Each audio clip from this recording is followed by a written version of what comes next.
Hi, y'all. This is Kristen Chenoweth. Hi, I'm Gloria Stefan. This is Sarah Bareilles. Hi, I'm Patti LuPone.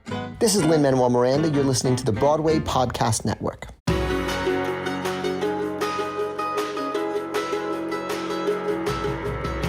Welcome to the Theater Podcast, intimate personal conversations with theater's biggest names. I'm Alan Seals, and this is part 2 of the interview with William Ivey Long. If you didn't listen to part 1, rewind a few days in however you rewind on the internet and go back and listen to part 1, because damn, it's good. Enjoy. Here you go. 1, 2, 3.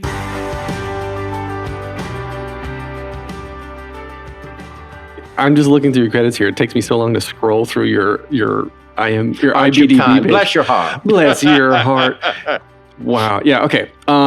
So, goodness, we've been talking for a while. Okay. So let's fast forward a little bit. And now Tootsie and Beetlejuice. Yeah, skip all those. Let's go to now. Go to now. We'll be forget the producers. Okay. No, forget the producers, really. Let's go to Tootsie and Beetlejuice. Well, do you want to talk they about opened a day at a price? No. There are books on that. See? Preposterous, pompous. There are books on that. There's books on that. Yeah, Beetlejuice and Tootsie. Did you know they were both going to hit Broadway at the same time? You mean open a day apart? Yes. You mean Tootsie be my 74th Broadway show and Beetlejuice be my Diamond Jubilee 75th? No, not a clue. You start working on shows whenever you're lucky enough and privileged enough for somebody to want you. There's a real visceral reaction. People say, how does it start? And I say, well, it starts with a phone call. And the director asks you, would you like to do such and such? And I have never gotten a job from an interview. I'm a very bad interview. From the very beginning, my agent, Helen Merrill, but I've only had one agent, sort of Helen Merrill, morphed into Patrick Harold at ICM, but it's been the Helen Merrill. She said, oh, William, everyone, she had a slight lisp and a German lisp at that. Everyone thinks you're Fwip. I said, Helen, Fwip? It seems I was Flip, F-L-I-P. But I'm always Fwip in my mind. And I haven't stopped being Fwip. So no one hires me cold. I only get referenced. So I know it's a catch-22. So I had a slow start. But so I don't know. I think David Corins forced Alex Timbers to hire me. Really? Yeah, I think so. I don't think Alex would have just hired me. Maybe he hadn't met me and thought he liked my work, but hadn't met me. But then he was stuck with me. Well, he could have dropped me. But anyway, but you work for the director, and that's how you start. Mm-hmm. The director's the boss. Anyone who thinks that producers are the bosses on the Broadway, that's not right. Producers are the bosses in movies and in television. But on Broadway, the director is head of the top of the mountain. Mm-hmm. And I've mostly worked with Jerry Zaks in this order of number. Jerry Zaks, Susan Stroman, Scott Ellis, Walter Bob. I have a great Leave Your Chule, those numbers. And Jerry Zaks like 35. We're over 30 with Susan. It's hard to count because we do it a full, and we've done so many different projects, ballets and everything. So the director calls you and you start working. And you don't know whether it's going to happen next year or 2 years from then. And that's how I got into this jungle trap of Beetlejuice and Tootsie. I also had 2 other shows. I had 4 shows last year open within 8 weeks.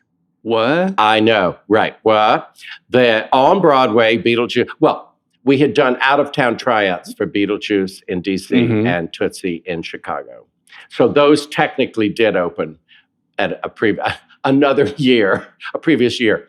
But then I had Princess Diana the Musical open at La Jolla. Oh, you were working on that? Yes, coming up again. And then Marie the Musical, sometimes called Little Dancer, about Degas, with Terry Mann as Degas, just saying. So that Terry Mann as Degas, Susan Stroman directing Little Dancer, that opened in Seattle. Princess Diana opened at La Jolla, and then Tootsie opened on Broadway, Beetlejuice, all within 8 weeks. Oof. So I was a little schizo. Fortunately, we had done each, except for Diana, I had done all of them previous, either out of town or at the Kennedy Center. That's incredible. So are you good at multitasking or I'm a context Virgo. switching? August 30th. Yes. Want to see today? Here's today. Oh, that's your will schedule. Who makes this? Who makes this for you? Donald Do you do Sanders it? and Butler Robertson make it for me. And they type it up charmingly as if it's been done on a typewriter and on an index card. So you can just keep it in your pocket. That's today. There you are, right there in the middle. That's right. All right, so you got to be somewhere else. Actually, this is the second one because I was supposed to have a fitting with LaTanya Richardson Jackson, but we've scheduled it on Monday. So that's that open space there. Okay. That's LaTanya. But other than that, that's the day. That's how I do it. I wish someone would do that with my day. It's charming, isn't it? It's charming. Yeah. It Just be like, all right, now wake up, let the kids wake you up, prepare to have them jump on your face. That's right. And then take them to school, prepare to struggle with them to get them to go to school, go to work, be prepared to be stuck on the subway. You said you were stuck. Yeah. No, you were stuck in the Dunkin' Donuts. Oh, yeah. Coming here, I was. Yeah, that was it. Yeah. Yeah. No, I would like a to-do list like that. I just use Google Calendar, which kind of helps me out most of the time. Oh, you mean cyberspace? I'm not good with cyberspace. No, I couldn't find you on social media anymore. No, I'm not. No, I can't. Can't do it. Okay. I do have an Instagram account. Do you? But it's only things I love. Oh, okay. Well, we'll get to that at the end. I'll let you plug that. Oh, I won't. I won't. No. No? Okay. It's under an assumed name. Oh, all right. Long Ivy William. That's it. Oh my goodness, there's another joke in that, but won't do that now. We need a cocktail. Oh, too early. All right, we'll go out again for cocktails. Scanning through my notes. Okay, so Beetlejuice obviously takes place in the netherworld, all this weird alternate reality, dead people, Tootsie, in a different. It's set in modern times now. I guess. Okay, take me back to like 101 here. How do you approach each one and dissect how you're going to start drawing up the costumes, the concepts? I can't remember which came first, the chicken or the egg. Was it my dear friend and collaborator, who I love more than life itself, Scott Ellis, asking me to do Tootsie? Or was it my brand new, wait till he meets me, will he stand me, the tall, dark, and handsome Alex Timbers? Mm-hmm. So I don't know which called first. I've totally forgotten but I know they were like a year apart. They all ended up being a day apart, actually opening. But you start with a phone call, then you say yes. The only time you don't say yes is because then they will never ask you again. So you have to choose the no very carefully, is if you're going to be on another continent and you can't do it. So anyway, I said yes. But remember, there were no dates. I didn't plan 8 shows opening within, 4 shows opening within 8 weeks. I did not plan this. Tell that to the producers and directors. So you say yes, and then you ask, well, should I, if it's a film, and both were, I have a series of film to stage. There's a reason people base Broadway shows on films, and it's to get butts in seats. Mm-hmm. Is there an expectation? Is there's a joy in the title? Then that's a lead in, gets you into the theater. That's at least somebody's thinking. So then you say, well, do we relate to the film? Do we copy the film? Do we ignore the film? And like when we do producers, I asked the great Mel Brooks, I said, should I acknowledge the film? He said, no, just reimagine it. I said, well, Springtime for Hit. He said, no, reimagine, totally new. Then when we did Young Frankenstein, he wanted me to be closer to the film. But on producers, so they'll tell you like Guys and Dolls. Of course, that began as a stage play, but then it was a film. And you asked Jerry Zaks in our famous revival, they changed the street name. It was Runyon Land now. And he says, no, don't look at either. Don't look at either. But so then you ask. And so Tootsie, let's start with Tootsie. Tootsie was, in the 80s, shoulder pads, right? big glasses, big hair, big shoulders. And it was a soap opera. Play within a play was the soap opera. Yes. Also, we didn't have Today back in the 80s. So my first question was, minefield?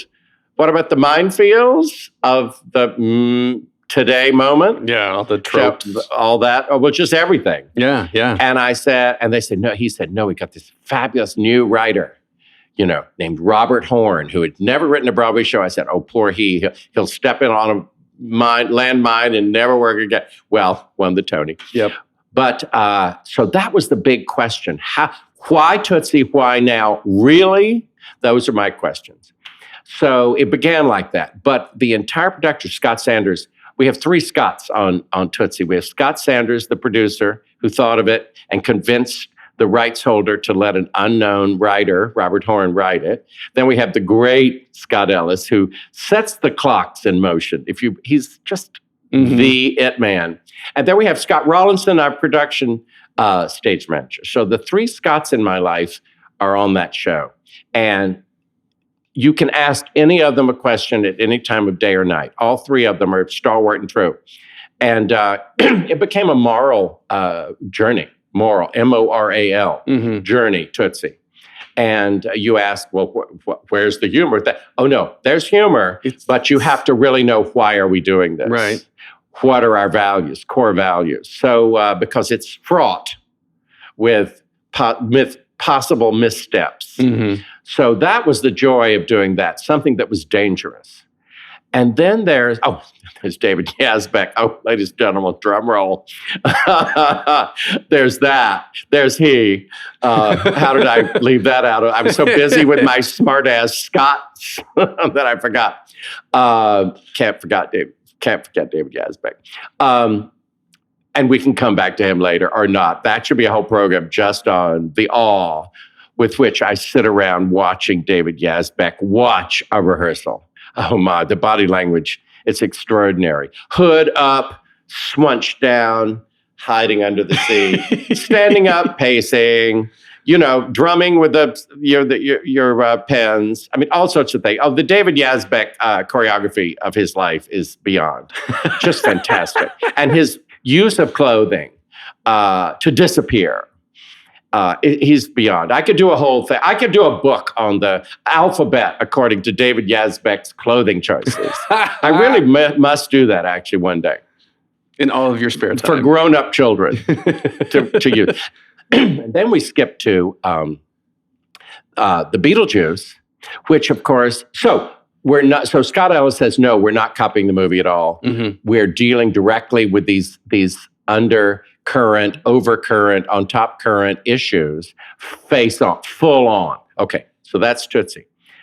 Then Alex Timbers. I think I can't remember which came first. We did lots of workshops with Alex. The Scots for that are Alex Timbers and Alex Brightman. Those are the Alexes.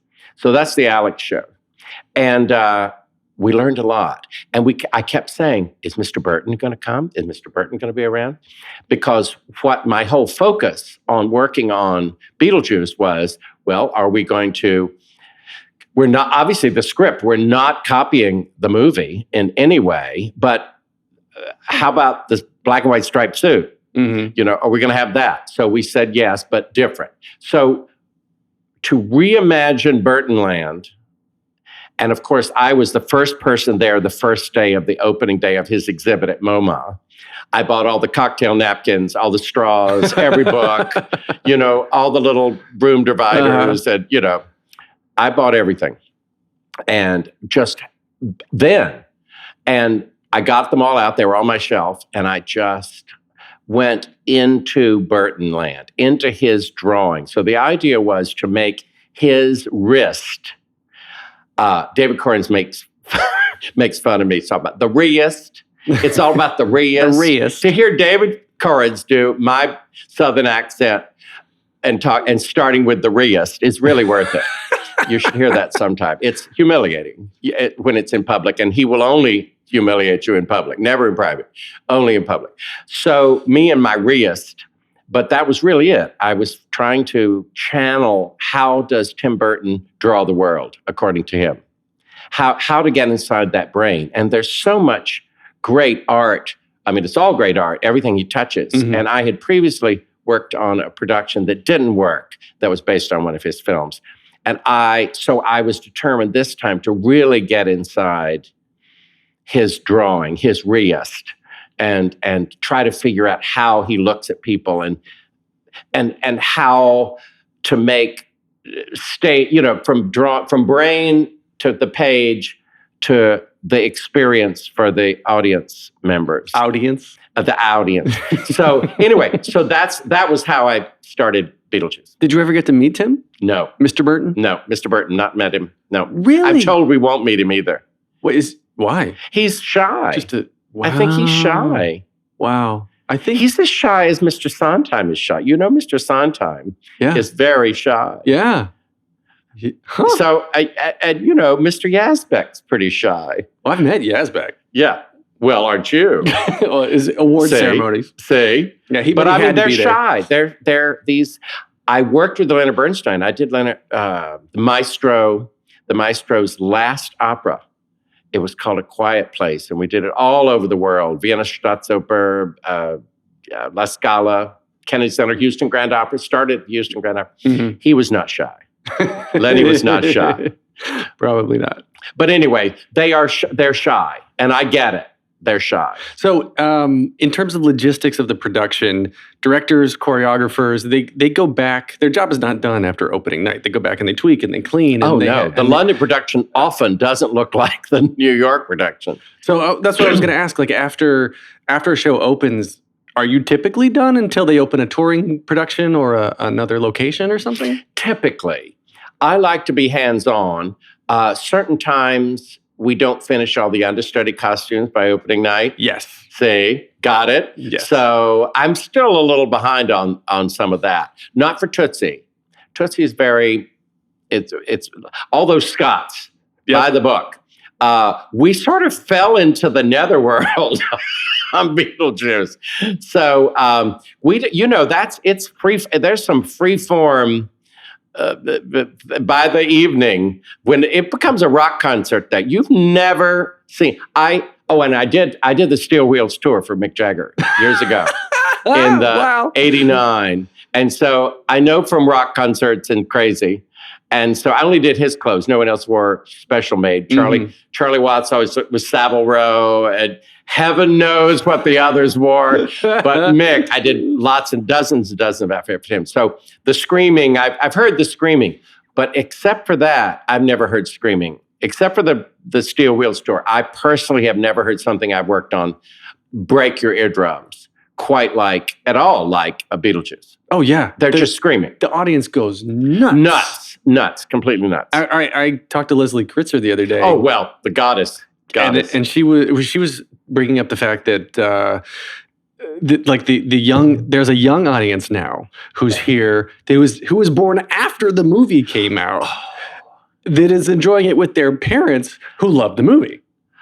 I did not. She's really analyzed that. Yeah. They can see everything. Those actors can see everything. And they can especially see with this new footlight experience called the cell phone. They light up blue faces watching you. Anyway, just saying. I saw Seawall the other night. And I'm seeing it tonight. Oh, it's so good. Opening night. Tonight. Yeah. Jake, I was talking with Jake a while ago, and he was like, yeah, if someone's cell phone goes off, I'm just like, you need to take that. You need to do that. Like they acknowledge it. They are just going to rub their nose in it. Good.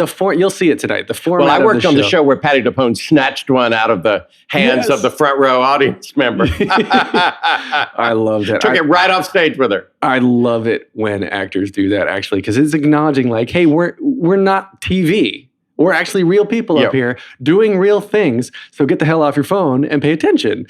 What was it? Oh, it was, what show is it that I think Kanye came and was on his phone and the actor tweeted about it? I'm totally blanking on what it was. Anyway, bad story. Some actor, it was like a lead in a show was like, yeah, Kanye, we can see you. You're on your phone right now. It was like an intermission. Yeah. Wrong. Ridiculous. Yeah. Quick changes.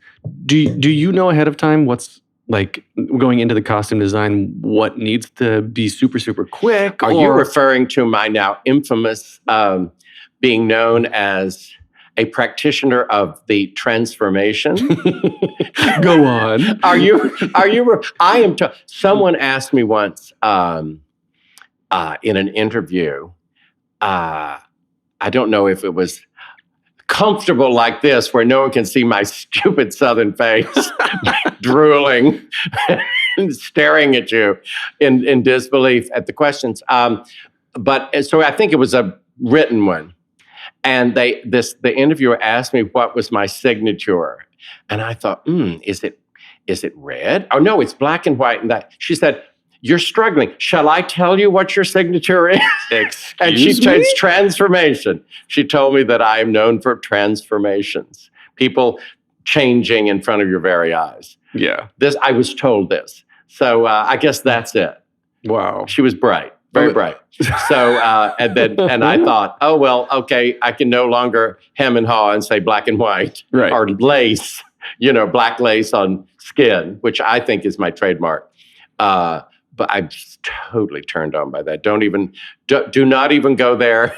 It's not nearly late enough. But I am turned on by black lace on skin tone. Really? Like Yes. men and women? I'm just Everybody? saying. Well, if you can get a man in black lace, yes. Try. Hey, it's theater. It's happened. It's happened. I've happened it.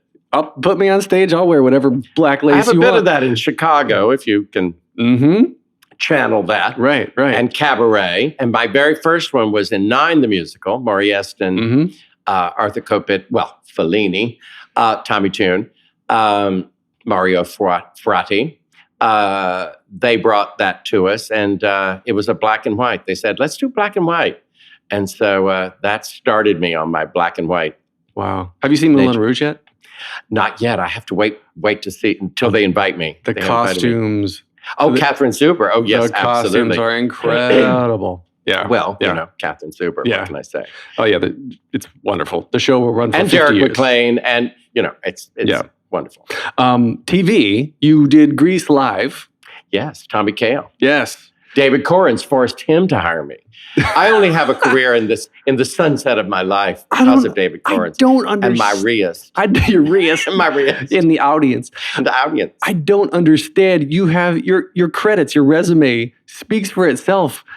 And you're such a nice guy to talk with. I'm a terrible interview. But you don't need to interview. You have all this stuff out there. Well, it's credit after win after Tony win. Well, now award. You see the fear. The fear that comes over all of us. Do you still feel, you get fear? Do you still feel like you're not good enough? Don't I look like I'm showing that I have fear? Yes. I do. Oh, man. Absolutely. That's absolutely. Why am I grabbing the seat? Have you not noticed I'm holding on for dear life over here? I'm putting you on the spot. I'm scared to death. Yeah. Oh my No, goodness. you're only as good as your last show, and you aren't in total control of how good that is because it's a group effort. Yeah. So you don't know. Well, no, I'm always amazed that things happen. That's still, I'm not surprised by that now after, 40 something interviews for this podcast and whatnot. Like the common through line is that these amazing Tony Award winning this and that and leads and people who've worked with Fosse and been around for half a decade, they still do it because they're trying to prove something. Yeah. They don't feel like they're good enough. I keep waiting to do the really good work. But I keep really wanting it. And I know it's going to happen. I have a few things I'm proud of, really proud. What are you proud of? Bits of shows. Really? Yes, bits of shows. Not whole shows? Not whole shows. Because I don't control the whole show. Yes. I am just a support area. So I'm proud of the Anita Morris costume in Nine, the musical. Anita Morris, born and raised in Durham. Durham, our neighbor. That's right. In the Triangle. I'm proud of much of what I did on the revival of Guys and Dolls with Nathan Lane and Faith Prince that Jerry Zaks steered with Tony Walton scenery. I'm proud of much of that. I'm proud of many transformations in Cinderella. Oh, that I was did run to the beautiful. Hammerstein Cinderella. Laura Osnes, my fairy goddaughter. Yeah. And so I love her. And I'm proud of many of the things we did with Kiki Palmer, her transformations in Grease Live. We did it live. Yes. And it looks like it was a cutaway. It was not. I'm proud of various things. I am. But I still think, okay, what's next? And that's a direct quote from the late, great Hal Prince, with whom I did 3 Broadway shows. How was amazing. Amazing. We all, our hearts skipped a beat, didn't they? Our 12. Yeah. And, but he would always say, what's next? In fact, that was the last number in Prince of Broadway. What's next? That's interesting. And maybe it's a Raleigh thing. Maybe it's a Southern thing. And that's a lot of why I started this podcast, is because I was in chorus, and then I got into computers, and then I was in tech, and then I got a computer science degree. And then with that degree, I was a professional actor, and then got back into tech. And then now podcasting is not my full-time job, but I love this because I miss artistic, and I'm constantly reinventing who I am and what I'm interested in. Of course you are. And always I'm like, all right, conquered that. What's next? What's next? Well, and some of the things you're mentioning are changing in front of our very eyes and ears. I mean, you're talking about many technical things. In theory, what I'm working on is still a human being standing on a stage, reading a script. You're responsible for changing people, though. You're changing their minds. Yes. Taking them on a journey. The audience on a journey. Let's evoke Hal Prince another moment. The mirror, the famous mirror in Cabaret, in Cabaret, that then focused and showed the audience themselves, and that they were complicit, like the Nazis, like the people around the Nazis, with what was happening right here. Yeah. That was, I wish I had been in that audience when that debuted, that first preview back in the 50s, I guess it was. So that is chilling. It's still chilling when you were indicted along with you're indicted by the production. Yeah. So yeah. Oh, so what else you are proud of? You were saying a couple things. I don't know. I think I'm off my roll. I'm still holding onto my chair. I'm scared. I don't think I can brag anymore. Those are my bragging bits. Well, we got off topic when I brought up Grease Live. Yeah. So working on Grease Live TV, did you approach that differently than any other production, or was it just it's a live show? It's a live show. I approached it as a live show. Live TV show or a live show with guerrilla cameras? Because we had Tommy Kail and Alex not Rudinsky. I'm bad with his. Anyway, fabulous camera director. And they said, we're going to do our show, and the cameras are going to discover it. Huh. It was great. So I just knew that there would be 360 degrees of visibility of the costumes as kinetic things moving in time, and with lighting and design and everything. And so I was just ready for it to be a live film, a guerrilla film happening in actual time, which was very exciting for me. I loved that challenge, and I think we pulled off a few things on that. That was exciting. We included, for the first time in those great ideas during live Broadway shows, we included an audience. And we had like 5 audiences in the different places. So, and now, they've got that new thing they started it with the Prince of Orange, wasn't it, in the Netherlands, where there's a big plane landing in the water, but the stage, the audience moves, and there's these whole big huge things around. Anyway, sounds like Disney World. I like Disney World. Yeah. It's the carousel of progress. That's exactly. Yeah. Thank you very much. See, nothing is new, and I'm sure the Greeks Aeschylus planned it. I'm telling you, it's all been done before. All been done before. Wow. Well, I've seen your schedule. I know we need to wrap this up now. so God, my cheeks hurt from smiling so much. Oh, good. Well, it's so much. Well, it is fun, and we are Raleigh boys. That's right. We can talk forever. We can just go on. Oh my goodness. Well, let me ask you my 3 standard closing questions that I ask everybody on the podcast. The first is very simply, what motivates you? What motivates me? I wake up every day thinking, okay, this is going to be the day. It's going to be great. Do you ever get discouraged if it's not, or you have a bad day? All the time. And I take to my bed and I read my books. What do you read? Biographies mostly and histories. Okay. All right. So second question is, what advice would you give to your younger self and younger people now starting out down a similar path? Oh my God, I made so many mistakes. I don't think I'd be possible to give myself.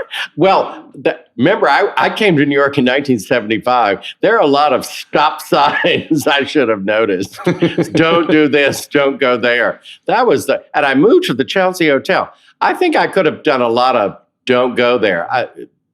That was a dangerous, exciting, thrilling time. I don't know how to answer that question. Can I pass on that one? Okay. All right. Don't do what you do. Don't do it. Yeah. Do what I say, not what I do. Right. Is that what they say parents sometimes say? All right. So the final question, and this is going to be hard for you. If you could only see one show for the rest of your life, but you can see it as many times as you want, what would you say? What show? Do you mean like film, television, Broadway? Anything. I'll make it hard. Anything? Yeah. Oh. Or pick one from each category. Oh my gosh, of shows. Well, I will tell you right now. I'm just going to answer it. I love The Music Man. Yes. I love The Music Man.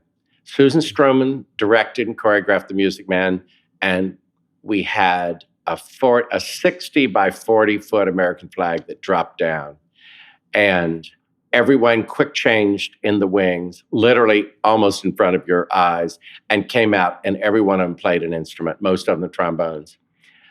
I cried and cried and cried. And then in the second week, we had 9/11. Ooh, yeah. And we saw it again, and we cried even more. I'm a big American flag person. I'm a Raleigh, North Carolina boy. We waved the flag. That made me so happy to see that particular production. Of course, it had the glorious Rebecca Luker in it, who, she's one of the constellations, and things go around her. Yeah. I just love that. I would say that's the show that I can watch and watch and watch and watch and watch and watch and watch and watch. And I did. Is that your answer? Yes. Yes. When I was a little boy, I wore the VHS tape of Music Man Out. I watched it so many times. I love it. I just loved it. And I think everything came together, and then it happened. Then 9/11 happened, and it just made it more so. Yeah. And I would go back, and I'd go in. I'd be near the theater and walk in.